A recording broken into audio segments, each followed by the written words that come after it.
Assalamualaikum warahmatullahi wabarakatuh. Sebelumnya, perkenalkan, nama saya Namira Fatimah Zahra. Di sini saya akan menjelaskan tentang konsep penyebab penyakit, matkul ilmu kesehatan masyarakat yang dosen pengampunya adalah Bapak Dedi Setiadi MKes. Selanjutnya, sebelum menjelaskan tentang konsep penyebab penyakit, alangkah baiknya kita mempelajari dulu definisi dari penyebab dan sebab. Apa sih penyebab? Definisi penyebab itu? Penyebab menurut David Hume adalah dalam satu kejadian, kita tidak pernah mampu menemukan kekuatan atau hubungan pasti, suatu kualitas yang mengikat efek terhadap penyebabnya dan menunjukkan bahwa sesuatu hal merupakan konsekuensi pasti dari lainnya. Kita hanya dapat menemukan bahwa sesungguhnya kejadian satu hal mengikuti kejadian hal lainnya. Jadi maksudnya itu jika dikaitkan dengan penyakit, apabila ada satu penyakit, maka akan ada penyakit-penyakit lainnya. Nah, apa definisi dari sebab? Menurut David Hume, suatu objek yang diikuti objek lainnya dan di mana objek yang serupa dengan objek pertama diikuti dengan objek yang serupa dengan objek kedua.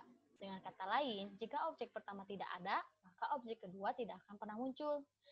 Contohnya, dikaitkan kembali dengan penyakit, misalnya objek pertamanya itu flu, maka objek keduanya itu adalah demam, dan lain-lain. Seperti itu maksud dari definisi penyebab dan sebab. Selanjutnya, penyebab penyakit itu memiliki beberapa teori. Yang pertama, teori kontagion. Yang kedua, teori Hippocrates. Yang ketiga, teori humoral. Yang keempat, teori miasma. Yang kelima, teori jasa teknik. Dan keenam adalah teori ekologi lingkungan. Yang pertama, penjelasan dari teori kontagio yaitu terjadinya penyakit akibat dari kontak antara satu orang dengan orang lain. Contoh dari teori ini yaitu berjabat tangan. Mengapa berjabat tangan bisa mengakibatkan penyakit? Karena saat kita berjabat tangan dengan seseorang, bersentuhan dengan seseorang, kita tidak tahu orang yang diajak bersentuhan dengan kita atau yang diajak berjabat tangan dengan kita, dia sudah menyentuh benda-benda kotor, benda-benda lainnya. Kita tidak tahu. Selanjutnya, teori Hippocrates. Teori ini penyakit timbul akibat pengaruh lingkungan, udara, air, tanah, cuaca, dan lainnya. Mengapa penyakit teori ini menyebutkan udara, air, tanah, dan cuaca bisa mempengaruhi tubuh kita? Karena dalam keseharian kita tidak akan terjauh dari udara, air, tanah, dan cuaca. Selanjutnya adalah teori humoral. Penyakit timbul akibat gangguan dari keseimbangan cairan dalam tubuh. Tubuh kita itu memiliki 4 cairan. Yang pertama, cairan putih, kuning, merah, dan hitam. Nah, bila salah satu dari cairan tersebut ketidakseimbangan, maka akan menimbulkan penyakit. Penyakit apa yang akan timbul? Penyakit yang sesuai dengan keseimbangan cairan tersebut. Selanjutnya adalah teori miasma. Teori ini menjelaskan penyakit timbul akibat dari sisa makhluk hidup yang mengalami pembusukan sehingga menyebabkan pengotoran udara dan lingkungan sekitar. Makanya jika ada bangkai, segeralah dikubur dengan baik agar tidak membusuk dan tidak mengeluarkan virus-virus. Selanjutnya yaitu teori jasa trenik. Teori jasa trenik atau mikroorganisme adalah makhluk hidup yang terdiri dari satu atau beberapa kumpulan sel dengan ukuran beberapa mikron. Teori ini dianggap sebagai penyebab tunggal penyakit. Jadi teori jasa trenik itu seperti berasal dari bakteri yang sangat kecil. Nah, kenapa? Jadi bakteri yang sangat kecil ini tuh sangat mudah untuk masuk ke dalam tubuh kita. Selanjutnya, teori ekologi lingkungan. Manusia berinteraksi dengan berbagai faktor penyebab dan lingkungan tertentu. Pada keadaan tertentu akan menimbulkan penyakit. Maka sangatlah penting untuk menjaga lingkungan sekitar kita agar terjauh dari segala penyakit. Selanjutnya, konsep penyebab penyakit mempunyai dua model penyebab penyakit, yaitu yang pertama segitiga epidemiologi.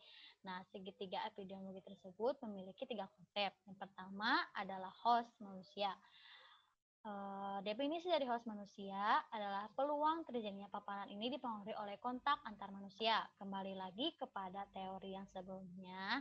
Nah, jadi sangat penting bagi kita pada masa pandemi saat ini untuk tidak berjabat tangan dan mengganti dengan eh, salam dalam bentuk salam lainnya. Selanjutnya adalah agen atau virus. Penularan ini disebabkan adanya virus yang menempel dalam tubuh kita. Nah, dalam masa pandemi juga kita harus selalu memakai masker, hand sanitizer, dan menjaga jarak agar COVID-19 ini tidak menempel kepada kita dan tidak membuat kita sakit. Selanjutnya, lingkungan atau environment. Faktor dari environment lingkungan ini sangatlah besar penularannya terhadap kita. Karena mengapa? Kita tidak akan pernah terjauh dari lingkungan dan akan selalu berinteraksi dengan lingkungan-lingkungan. Yang kedua adalah jaringan-jaringan sebab akibat. Penjelasannya adalah suatu penyakit tidak tergantung pada satu sebab yang berdiri sendiri, melainkan berbagai akibat dari serangkaian proses akibat-akibat. Penyakit dapat dicegah dengan memotong rantai pada berbagai titik. Maksud dari satu sebab yang berdiri sendiri, melainkan sebagai akibat dari serangkaian proses sebab akibat. Maksudnya, suatu penyakit tidak akan muncul apabila tidak ada penyebabnya. Maka kita harus menjauhi penyebab agar tidak terjadinya penyakit. Dan penyakit dapat dicegah dengan memotong rantai pada berbagai titik dan dengan cara kita selalu menjaga kebersihan lingkungan, menjaga kesehatan tubuh kita. Selanjutnya, rantai proses penularan penyakit. Nah, penularan penyakit ini disebabkan oleh bakteri, jamur, virus, dan parasit. Dari mana sih sumber infeksi ini? Yaitu dari manusia sendiri, dari air, larutan, obat, dan perawatan. Kemudian, para bakteri ini keluar melalui ekspeksa, sekreta, dan tetes. Dan penularannya dengan cara kontak langsung, tak langsung, melalui udara, benda, atau vektor. Kemudian mereka saat menempel pada tubuh kita, mereka masuk melalui lapisan mukosa, luka, saluran pencernaan, urin, dan napas. Kemudian orang-orang yang rentan terhadap infeksi atau orang-orang yang rentan tertular penyakit, yaitu orang yang kekebalan tubuhnya lemah, orang yang pasca bedah, yang mempunyai luka bakar, yang mempunyai penyakit kronis, dan usia muda atau tua. Selanjutnya, riwayat alamiah penyakit.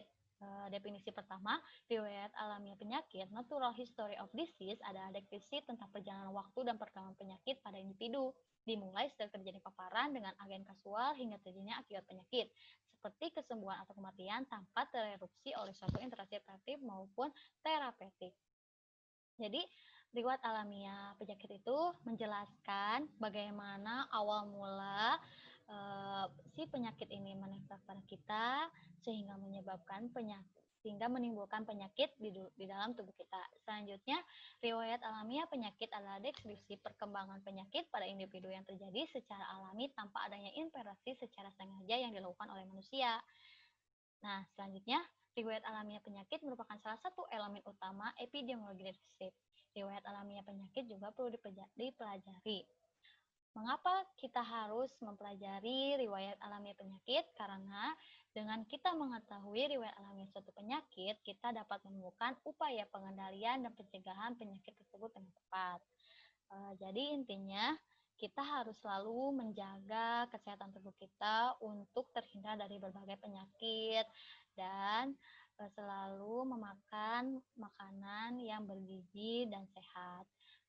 Mungkin segitu dari saya, kurang lebihnya mohon maaf.